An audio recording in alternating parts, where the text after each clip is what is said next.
안녕하세요. 맘스 주식입니다. 이번 영상은 HLB에 관한 간단한 코멘트와 이전 영상에서 설명해 드린 견우직녀 매매법에 대해 더욱 자세하게 다루도록 하겠습니다. HLB 주봉 차트를 보면서 설명드리겠습니다. 여기 240주선을 저는 항상 중요하게 생각한다고 말씀을 드렸고 2월 셋째 주 캔들은 240주선을 터치하고 꼬리를 달고 올라왔고 2월 넷째 주 캔들도 240주선을 거의 터치하고 꼬리를 달고 올라왔습니다. 3월 첫째 주 캔들은 이렇게 빨간색 양봉의 캔들로 견조한 흐름을 보이고 있기 때문에 오늘 코스피 코스닥이 하락을 함에도 불구하고 HLB는 1.12%가 올라가고 있고 내일 금요일까지 확인을 해봐야 알겠지만 이런 모습으로 이렇게 옆에서 에너지를 모아 간다면 상방으로 갈 가능성이 매우 높다고 판단하고 있습니다. 자, 그러면 3월 3일 날 나온 기사를 보면서 또 이야기를 나누도록 하겠습니다. 제목은 안혜영 전 FDA 부국장 FDA 프리-NDA 미팅은 신약 허가 여부와 무관하다는 기사입니다. 제가 쭉 읽어보았는데 저는 여기에서 굉장히 좀 제가 주목할 만한 부분을 제가 말씀드리도록 하겠습니다. 임상 3상 결과 1차 지표가 통계적 유의미한 결과를 도출하지 못하면 FDA 허가가 불가능한가? 라고 물어봤어요. 그랬더니 신약 개발에서 불가능하다라는 것은 적합하지 않은 단어인 것 같다. 임상 3상에서 1차 지표가 통계적 유의미한 결과를 도출하지 못했다면 무엇이 문제였는지, 임상적으로 의미가 있는지, 어떻게 보완해야 되는지 등을 FDA와 의논하며 해결해 나가야 할 것 같다. 이렇게 이야기했습니다. 그리고 나서 1차 지표는 미달성했지만 2차 지표로 FDA 신약 허가를 받은 사례가 있나? 라고 물어봤더니 어떤 약인지는 밝힐 수 없으나 희귀의약품이 1차 지표는 미달성했지만 2차 지표로 FDA 허가를 받은 적이 있다 라고 이야기를 하였습니다. 그래서 굉장히 안혜영 전 FDA 부국장, 굉장히 영향력 있으신 분이 이런 말씀을 하셨어요. 그래서 HLB에 굉장히 긍정적인 영향을 미칠 거라고 저는 판단하고 있습니다. 자, 216 사건이 터지자마자 저는 고정 댓글로 이렇게 길게 이야기를 썼어요. 잠깐 읽어봐 드릴게요.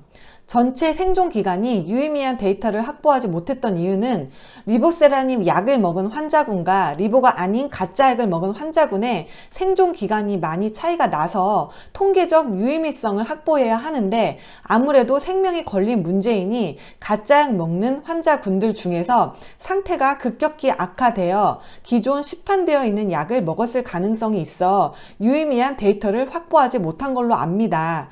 이 부분을 금융위가 이해 가능하게 설명할 수 있다고 생각되어지며 무진액 생존기간, 즉 암이 진행되지 않은 생존기간에서는 유의미한 데이터를 확보했고 에스모에서도 인정을 하였고 중국에서도 이미 부작용이 없는 데이터들이 수두룩하여 소명을 못한다는 것이 더 이상하게 느껴질 것입니다. 그러면서 이번은 금융위와 증선위의 조사를 받아야 한다는 점이 걱정스러운데 신약 개발에 대해 지식이 전무한 사람들이 얼마나 융통성 있게 조사를 하고 정확하게 판단할지가 의문이라고 제가 이렇게 글을 썼었어요. 그런데 전 FDA 부국장님께서 기사를 통해 말씀을 저렇게 하셔서 이번 금융위에서 그런 결과가 좋게 나올 것으로 저는 개인적으로 생각하고 있습니다. 그래서 HLB는 앞으로 편안한 마음으로 지켜보시면 될 것 같습니다. 자, 다음으로 견우직녀 자리 매매법에 대해서 더욱 자세하게 설명드리겠습니다. 제가 JW 홀딩스라고 하는 종목에서 여기 동그라미 이쪽 부분에서 매수를 하여 이렇게 마이너스 10%의 하락을 견디고 나서 이렇게 거의 상한가 근처에서 제가 매도를 하고 나왔습니다. 여기 주황색 31선, 가운데 121선, 여기 맨 위에 241선이 위치하고 있고 위에 긴 꼬리를 다는 듯한 굉장히 겁을 주는 듯한 캔들이 많이 보입니다. 그래서 저는 이런 캔들을 보면서 JW 홀딩스를 매수해야겠다고 제가 준비를 하고 있었고, 여기 이렇게 개파락하는 바람구멍이 하나 뜨면서 시간을 흘러 다시 30일선까지 회복을 하게 됩니다. 그래서 저는 241선을 강하게 뚫는 이쪽 부근에서 매수를 하였고, 마이너스 10%를 견디고 나서 이쪽 부근에서 팔고 싶었으나 너무 찰나의 순간으로 올라갔다가 내려왔기 때문에 제가 매도를 하지 못하였습니다. 그러나 바로 121선에 안착을 하였기 때문에 이 차트는 아직 살아있다고 판단을 하였고, 얼마간의 시간을 더 버틴 후 여기 거의 상한가 근처까지 왔을 때 바로 매도를 하였습니다.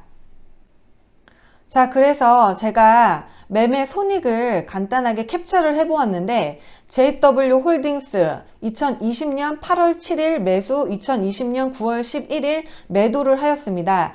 약 20% 350만원을 수익 실현을 한 것을 확인하실 수 있습니다. 자, 다음으로는 한미약품 차트를 보면서 설명드리도록 하겠습니다. 한미약품도 마찬가지로 이렇게 주황색 31선이 내려오고 있고, 그 위에 121선이 내려오고 있고, 그 위에 241선이 내려오고 있습니다.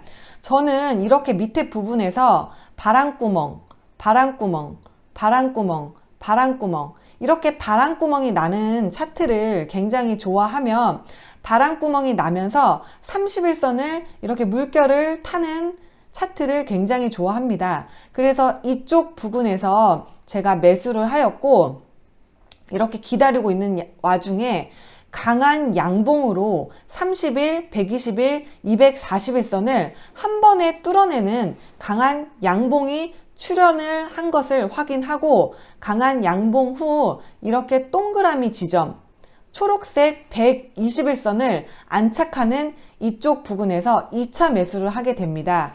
1차 매수, 2차 매수를 하고 난 후에 또 바로 241선을 뚫는 듯 하다가 꼬리를 달고 내려오는 것을 확인하실 수 있습니다. 그래서 이렇게 241선을 뚫는 듯 하다가 내려오는 개미털기 구간이 끝난 후 바로 며칠 후에 점상, 그 다음 날에는 거의 상한가까지 갔다가 내려오게 됩니다. 저는 이렇게 동그라미를 친 1차, 2차 매수를 하고 이쪽 꼬리를 단 맨 꼭대기 지점에서 매도 실현을 하였습니다. 자, 그래서 한미약품도 제가 이렇게 캡처를 해보았는데, 2020년 8월 6일 현금 매도 무려 56%의 수익을 올렸습니다. 실현 손익은 1,340만원입니다. 어떤 분들은 이렇게 캡처한 것을 믿지 못하겠다 하시는 분들이 계실 수도 있는데, 제가 이전 영상에서 동영상으로 매매 손익을 인증해 드린 것이 있으니 확인하시면 좋을 것 같습니다. 자, 다음으로는 제가 매수를 하였진 못했지만 제가 견우직녀 자리로 매수를 하려고 준비를 했었던 글로벌 SM이라는 종목을 차트를 보면서 말씀드리도록 하겠습니다. 이것도 전형적인 견우직녀 차트로 주황색 30일, 가운데 120일, 위에 241선이 이렇게 위치하고 있습니다. 여기 거래량을 터진 것을 확인할 수 있으며, 강하게 올라갔다가 241선을 뚫고 올라갔다가 내려온 것을 확인할 수 있습니다. 이렇게 꼬리를 달고 241선을 뚫지 못하는 모습을 보여주었고, 저는 이렇게 241선을 뚫는 겁을 준 듯한 이렇게 음봉을 보고 이것을 사야 되나 말아야 되나 굉장히 제가 고민을 하고 있었어요. 이렇게 이 캔들을 보고 살까 말까 준비를 하고 있었는데, 그때 당시에는 거의 600원짜리 동전주였고 별로 재료가 없고 그냥 좀 미심적인 부분이 많았었기 때문에 제가 그냥 매수를 할까 말까 매수 버튼을 굉장히 망설이면서 있었는데, 바로 이렇게 폭등을 하여서 현재까지도 좋은 흐름을 유지하고 있습니다. 자, 그래서 어떤 분들은 그래서 현재 견우직녀 자리로 매수 가능한 종목이 뭔데 이렇게 물어보실 분들이 계실 거예요. 그래서 제가 현재 매수가 했고 지금도 가능한 종목을 대덕이라는 종목을 한번 보면서 설명을 드리도록 하겠습니다.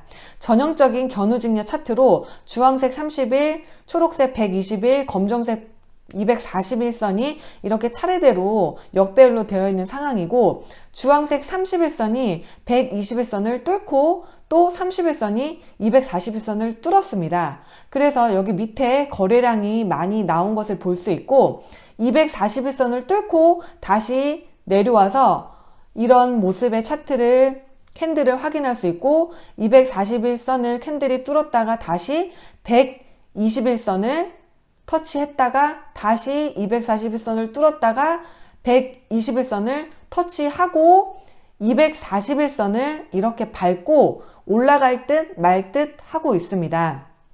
그래서 저는 이 대덕이라고 하는 종목이 상방으로 갈 가능성이 매우 크다고 판단하고 있으며 큰 금액은 아니지만 어느 정도 제가 금액을 실어서 한 7,000원쯤 이 정도쯤에 매수를 했습니다. 근데 견우직녀 차트 매수를 할 때 가장 중요한 점은 일봉도 봐야 하지만 이렇게 주봉상으로도 이렇게 바닥을 다지면서 위로 올라가는 모습이어야 하며 월봉을 봤을 때도 이렇게 대바닥을 찍고 차츰차츰 위로 올라가는 모습이어야 한다는 점을 중요하게 말씀드리도록 하겠습니다. 자, 그냥 이렇게 한눈에 보더라도 30일, 120일, 241선이 내려오고 있고 캔들이 물결을 타면서 이 세 개의 선을 오가면서 상방으로 갈 가능성이 매우 크다고 판단되어지고 있어요. 이렇게 밑에 거래량도 많이 터졌고 이쪽 앞쪽 부분에는 꼬리를 달면서 이렇게 개미를 터는 듯한 모습도 많이 보이고 있습니다. 이 종목이 상방으로 갈지 하방으로 갈지 제가 미래를 갔다 오지 않았으니 알 수 없으나 저는 상방으로 갈 가능성이 높다고 판단을 하였고 6,500원을 이탈하게 되면은 전량 손절을 할 예정입니다. 만약에 이 선을 이탈하게 되면 밑으로도 또 골파기가 나올 수 있기 때문에 저는 골파기를 시기를 견디고 싶지 않기 때문에 바로 손절을 할 것입니다. 자, 이렇게 오늘 견우직녀 매매법에 대해서 좀 더 자세하게 알아보았고 다음 시간에 더욱 많은 종목들로 제가 보여드리면서 더욱 자세하게 설명드리도록 하겠습니다. 지금까지 긴 영상 들어주셔서 정말로 감사드립니다.